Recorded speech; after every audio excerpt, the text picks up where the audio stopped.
Boa noite, gente. Eu sou o Álvaro. Hoje eu vou abrir para vocês o meu Diário de um Corredor. São histórias de motivação, superação e diversão. A nossa proposta para hoje. Eu vou contar a minha história na corrida, a minha relação com esse esporte. Aí vocês podem pensar, mas você vai contar suas histórias e tal, só isso? Você não é nenhuma figura famosa, o que eu tenho a ver com isso? Bom, eu penso que histórias mudam pessoas e pessoas mudam o mundo. A partir da minha história, eu vou propor algumas reflexões e também alguns comandos para a ação. Esses serão os nossos temas de hoje. Dilemas e tomadas de decisão, planejamento, limites e gestão de crise. E aqui estou eu, diante dos dilemas da vida. Ter uma vida interessante, cheia de aventuras, ou ter uma vida mais tradicional, ligada a dinheiro, negócios, me preocupar demais com essas coisas cotidianas e tal. Mas será que estamos mesmo diante de um dilema? Uma coisa ou outra? Eu vou apresentar para vocês um ditado zen budista que eu conheci ainda adolescente, que eu li numa revista de surf. Vamos lá. O mestre na arte da vida faz pouca distinção entre o seu trabalho e o seu lazer, entre a sua mente e o seu corpo, entre a sua educação e a sua recreação, entre o seu amor e a sua religião. Ele dificilmente sabe distinguir um corpo do outro. Ele simplesmente persegue sua visão de excelência em tudo que faz, deixando para os outros a decisão de saber se está trabalhando ou se divertindo. Ele acha que está sempre fazendo as duas coisas simultaneamente. A partir dessa reflexão, a nossa primeira reflexão de hoje, eu penso que não estamos diante de um dilema necessariamente, ter uma vida interessante ou pensar em dinheiro, recursos financeiros e tal. Podemos ter uma vida legal e, ao mesmo tempo, trabalhar, fazer coisas cotidianas. O muro. O muro, numa corrida, numa maratona, que são 42 quilômetros, é representado pelas dificuldades fisiológicas, psicológicas, físicas, que o corpo sofre a partir do quilômetro 30, 30 e pouco. Eu já bati no muro, dentro e fora da corrida. O primeiro muro que eu vou tratar agora é um muro fora da corrida. Era Páscoa, aquele tradicional domingo do chocolate. Eu atacava o meu ovo de Páscoa tradicional com muita disposição. Sempre gostei muito de chocolate. E, na verdade, eu sentia ali, estava tudo bem na minha vida, mas eu tinha um pequeno problema físico. Eu sentia um leve desconforto no testículo. Na verdade, já não era exatamente um leve desconforto. Eu sentia dor. E eu tinha que realmente aceitar que já deveria procurar um médico e tal. E foi o que eu fiz. O primeiro contato de um outro homem no seu testículo é inesquecível. Isso eu posso garantir e não é uma boa sensação, com todo respeito. Bom, primeiro... E aí, na sequência, veio um diagnóstico. Primeiro que seria uma inflamação, depois um diagnóstico mais completo, decisivo. Eu tinha câncer de testículo. Eu, uma pessoa que sempre fui saudável, me preocupei sempre com saúde, hábitos bem saudáveis mesmo, positivos e tudo mais, me via nessa situação. Uma situação devastadora, um diagnóstico que, em uma frase, muda a vida de qualquer pessoa. Bom, eu me vi numa encruzilhada, minha vida se dividiu em duas, antes e depois. Se a vida de muita gente, da sociedade ocidental é dividida entre antes e depois de Cristo, a minha foi dividida entre antes e depois do câncer. Eu queria passar um vídeo aqui para vocês que ilustra o momento assim que eu saí do consultório médico.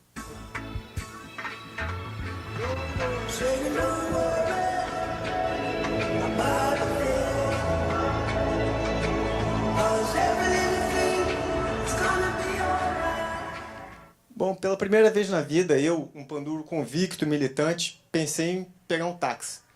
Era aquela iniciativa da bolha, a primeira coisa que eu imaginei para poder estar sozinho. E aí eu pedi para o taxista que seguisse pela orla e tal, e pelo rádio eu ouvi essa música, Bob Marley. Eu gosto de reggae, enfim, não é o meu estilo preferido, mas eu gosto dessa música. Mas ela passava uma mensagem muito maior que isso.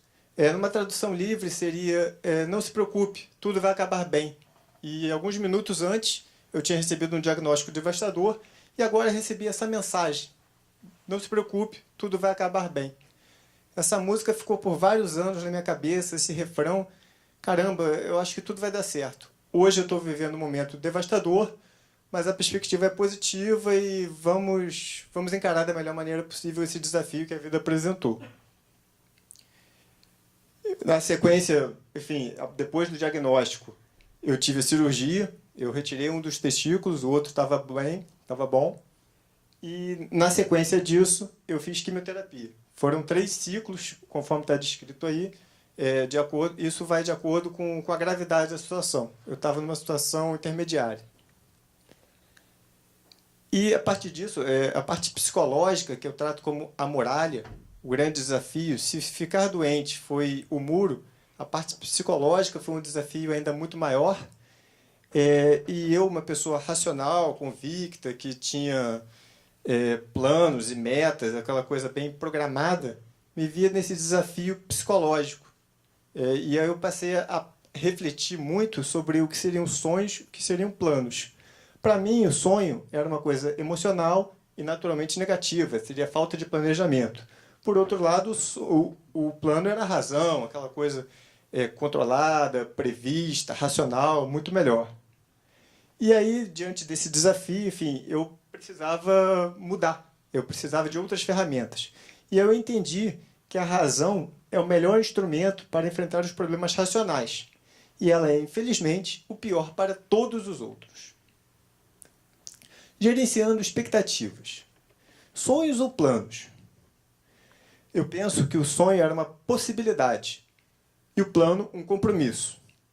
A partir disso, dessa dicotomia ou dessa separação que eu construí na minha cabeça, eu entendi que eu poderia ter sonhos e planos. Não eram coisas independentes e que o sonho não era necessariamente uma coisa pior ou descolada da realidade.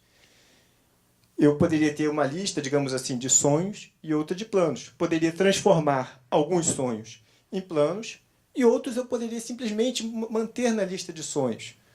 Por exemplo, eu gostaria sempre tive vontade de tocar um instrumento. Sou péssimo, não tenho ritmo algum e tal.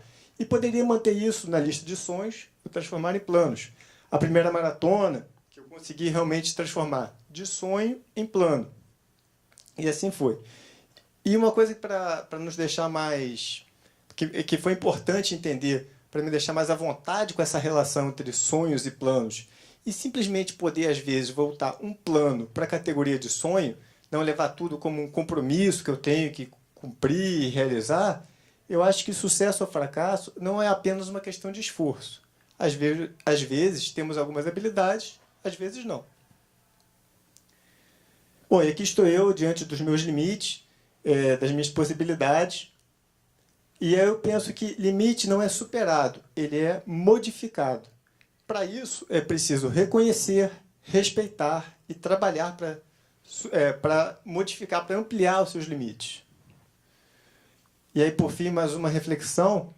Os limites que nos colocamos e que recebemos nos acompanham do berço ao caixão. Ousar superar alguns ao longo da vida pode não fazer muito bem para as articulações em geral, se você é um corredor, mas é ótimo para a alma. O desafio é do tamanho da preparação. Qual é o seu limite?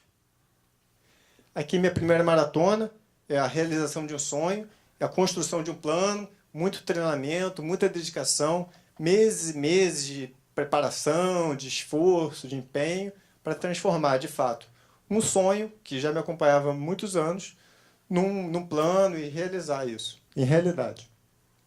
Depois disso, eu já fiz muitas viagens com corridas e tal, já corri em vários lugares interessantes, mas corri em Roma, fiz várias maratonas em sequência. Em 21 dias eu fiz 3 maratonas e uma ultra.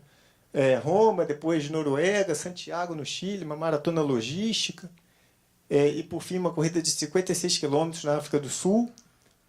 Safaris e tal. Eu procurei realmente levar tudo, botar em prática tudo que eu sonhava, tudo que eu tinha vontade, depois de todas essas dificuldades que eu tinha passado. Talvez o maior desafio, a maior corrida do meu currículo seja essa daqui, chama-se Comrades. É uma ultramaratona, também acontece na África do Sul. Nos anos ímpares, ela é predominantemente subida, e aí são 87 quilômetros. E nos anos pares, é um trajeto muito parecido, que descida são 89 quilômetros. Quem faz as duas provas sequencialmente, em anos seguidos, ganho uma terceira medalha, que chama-se back-to-back, de ida e volta. E essa medalha é muito cobiçada pelos participantes. E aqui estou eu, na linha de chegada da prova, da primeira edição que eu participei, 9 horas e 37 minutos, um tempo bastante razoável, porque foi um ano muito quente, foi um dos anos mais quentes da história, a prova tem 90 edições, enfim, foi bastante duro. E cheguei, e para quem pensa que não pode colocar essa distância e um sorriso na mesma frase, aqui um dos maiores sorrisos da minha vida, gera ciúme até hoje de muitas pessoas. Ah, nunca te vi sorrindo assim, você não sorri assim quando está comigo, etc. Enfim, depois eu subi o Kilimanjaro, o topo da África, uma montanha que tem quase 6.000 metros de altitude, também um desafio que eu queria desde criança, e consegui construir nessa oportunidade, praticamente em sequência, uma semana depois dessa corrida aí bastante extenuante. Enfim, outro safari, eu posso dizer que eu saí da questão de saúde depois que eu resolvi meio acelerado, querendo colocar as coisas em dia e fazer tudo que eu tinha desejo de fazer, então foram anos bem intensos. Posso definir dessa forma.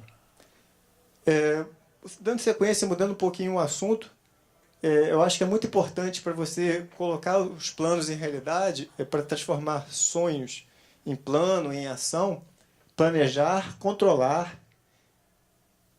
e ter um plano B. Aqui era um planejamento de viagem, eu estava namorando de novo em Roma e tal. Eu passei por um divórcio antes, enfim, a situação daquelas que, quando vem uma coisa ruim na vida, vem várias, né? Então, aquelas situações que transformam a vida por completo, mas já estava tudo, vida nova, enfim, bastante modificado.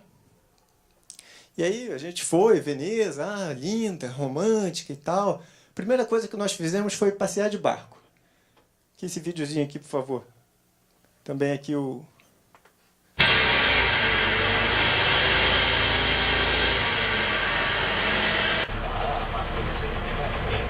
Na verdade, não era uma gôndola, não era um barco qualquer, era uma ambulância. Numa cidade repleta de canais, para você ir ao hospital, você precisa ir de ambulância. E agora vocês vão entender por que meu pé estava nessas condições aqui. Eu tive erisipela. É uma inflamação, não tem nada a ver com corrida, não foi uma bactéria que eu peguei no Kilimanjaro, uma bactéria qualquer, genuinamente carioca, mas que deixou meu pé em condições que eu não conseguia caminhar. Então, eu estava no exterior, enfim, fiquei depois internado na Suíça. Foi uma história daquelas bem inusitadas, assim, que ninguém gostaria de passar. E aí, enfim, me recuperei, consegui fazer o meu back-to-back, meu retorno a Conrads, consegui fazer novamente aquele percurso, ter aquela terceira medalha desejada e tal, de ida e volta. Meu pé nunca mais ficou igual ao outro, ficou um pouco mais feio do que o outro, mas é o suficiente para eu correr, para fazer as coisas que eu gosto, enfim, não me atrapalha no cotidiano.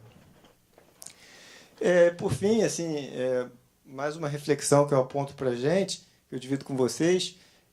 Eu acho que o oncologista, quando ele dá um diagnóstico, ele, na verdade, dá uma sentença. E a minha foi de vida. Somos o protagonista, não o roteirista da nossa vida. Às vezes tem surpresas que a gente não imagina, que a gente realmente não espera.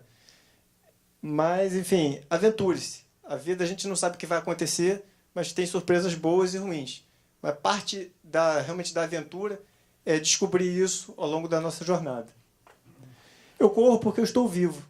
E corro porque eu me sinto vivo correndo. Viver é colecionar histórias e experiências, boas ou ruins. E agora o nosso convite para a ação final: sonhe, planeje e faça. Construa a sua história. Muito obrigado, gente. Boa noite a todos.